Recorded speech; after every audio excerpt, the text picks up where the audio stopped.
You're listening to the Daily Mishnah Podcast with Benedict.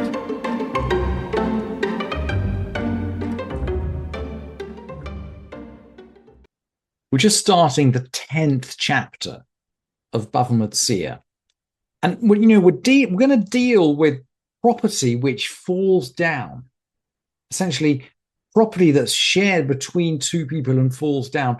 And notionally, we could think of this chapter as belonging in the tractate of Bava Metzia, which is really about contracts between two people. But we'll see as we close off this chapter and go to the next tractate, which is Bava Batra, we'll see that this tractate belongs much more naturally.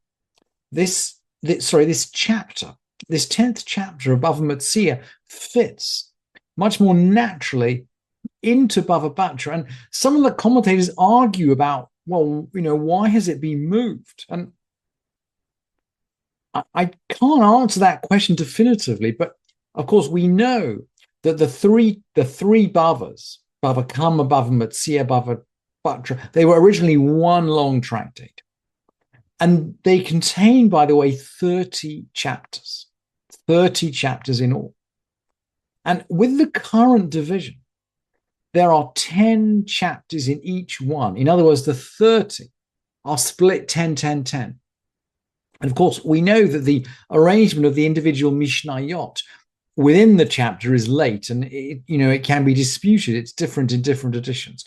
But the unit of the chapter as a unit, as a literary unit, is very old. And we might speculate that this chapter is sitting in Bava Metzia just because it makes a round number of 10. In other words, we have 10, 10, 10 rather than 10, 9, 11. We might speculate. But look, let's get into the Mishnah.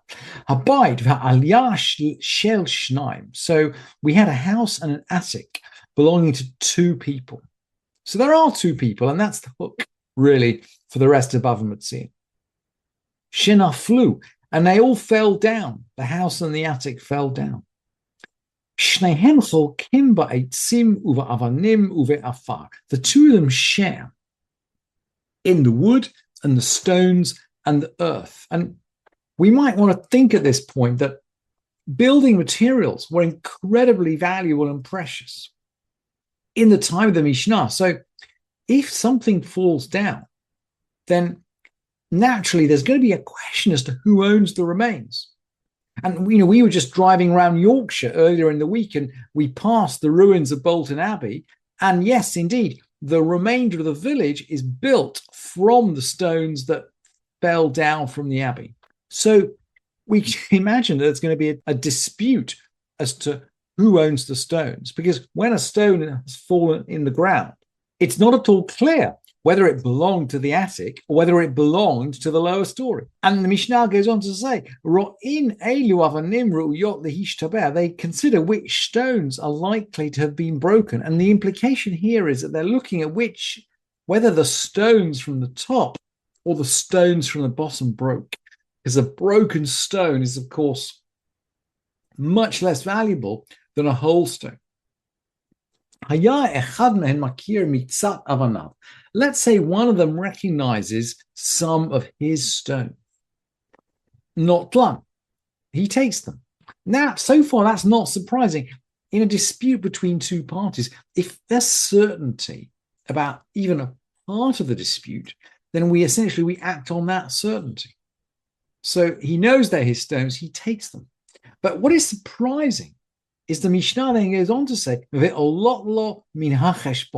they come out of his share, they count as part of his share. In other words, just because he recognizes some of his stones doesn't mean that he ends up with more than half of the stones. We don't attribute a benefit to someone who can say, oh yeah, I know that stone was part of my attic, not part of your bottom. And then the Mishnah goes on in a case which seems very similar, but the Bartanura will explain is very different. I mean, as far as the first Mishnah goes, the Bartanura is very clear and the Gemara is very clear. The house belonged to the one of them and the attic to the other. And that's why they split the building materials. But the second Mishnah begins in exactly the same way. Habayit ve'aliyah shel shnaim niftecha. Habayit ve'aliyah shel shnaim niftecha ha'aliyah. There was a house and an attic that belonged to two, and the attic broke. Niftecha ha'aliyah. What seems to be happening is that the floor has broken. In other words, the part of the architecture, which is the ceiling of the bottom of the house and the floor of the top of the house, has broken open. And the owner of the house, i.e. the bottom story, doesn't want to fix it. Now, why should he fix it? Why don't they just split the cost of the repair? Well, let's just transition down to the Bava Metzia again. And the Bava Metzia says, we're dealing with a different situation here. They both live there, but the ownership is not shared. He says, Hamaskir l'chavero aliyah shel gabei beito. Someone has leased out the upper story that's on top of his house to his fellow. And he says to him, oh yeah, I rent you the attic that's on top of this house, i.e. he'd rented him his house. So there is a presumption. There's a presumption that he's made that contract. So he has to repair the roof or the floor, the roof of his house and the floor of the house he's rented out in order to make good.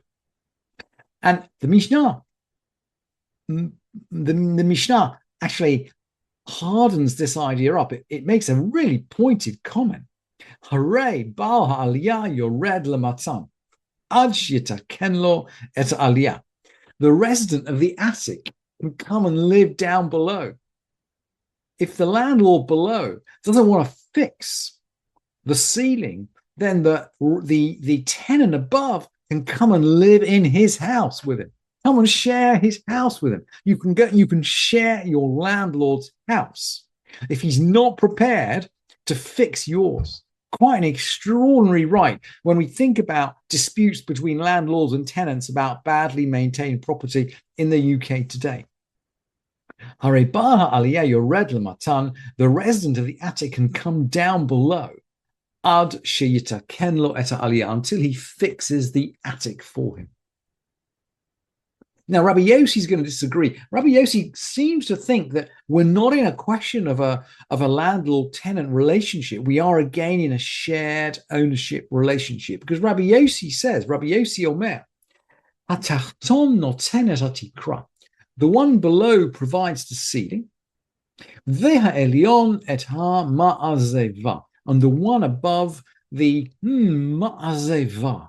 We've come across this word before in the Mishnah. It only occurs a couple of times, actually, in the Mishnah. And it seems to, Bava Metzia says it refers to some kind of plaster. It seems as if in those days, they'd make the ceiling, they'd make out of whatever they made it, and then they'd plaster on top of it, some kind of hard, strong plaster, a bit like concrete. And that would provide the pavement for the room above. That's the ma'azeva. I've translated it here as paved flooring. It's a sort of plastered flooring that sits on top of the ceiling of the room below.